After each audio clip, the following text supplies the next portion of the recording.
Низ ливадите распливаа косачите. Тревите требаше веќе да се покосат. А над сеното во ливадите заискрија и светулките. Летото започнуваше. Катерина многу ги сакаше светулките. И летото.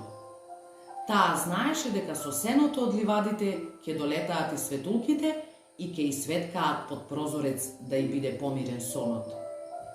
Што туку падна првиот мрак над селото. Катерина стоеше до прозорецот и ја здогледа звездената ливада и од радост плесна со рацете. Но забележа дека се помалку од претходното лето. Една светулка се приближи до незиниот прозорец. Здраво, јас сум Светле. Здраво, јас сум Катерина. Многу се радувам што ве гледам. Но се чудам каде се другите светулки. Ако не ме лажи меморијата, мислам дека претходното лето имаше повеќе. Точно така, Катерина. Имаш добра меморија. Како и другите инсекти, и ние сме жртви на пошироката апокалипса, што влијае врз целиот свет. Како е можно? Кој дозволи да се случи тоа?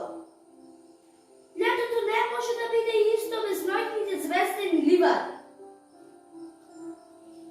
И ние сме многу загрижени. Неколку видови од нашите роднини неповратно се исчезнат. Проблемот е што во целиот свет ни шумите и корињата минуваат патишта што прават голема буџа. Исто така и нашите живеалишта исчезнуваат заради развојот на стамбени и комерцијални објекти. Ох, но не е предоста за спас на светулките, нели? За да можеме да уживаме во волшебните ноќи со вас. Во летата што доаѓаат. Мора да се превземе акција.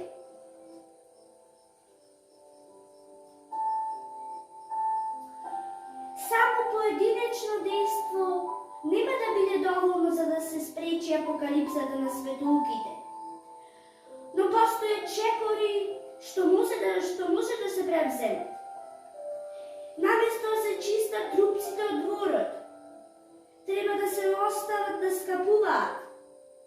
Дрвото што ќе се распадне може да биде дом за младите светулки. Исклучување на светлата во текот на ноќта може да придонесе за нашето размножување. И на крај да се засадат растенија без користење на пестициди. О, па тоа воопшто не е тешко. Ветувам дека ќе ги исполнам овие чекори. Светулките не треба да бидат само сеќавање од нашето детство. Тие треба да бидат дел од нашата иднина.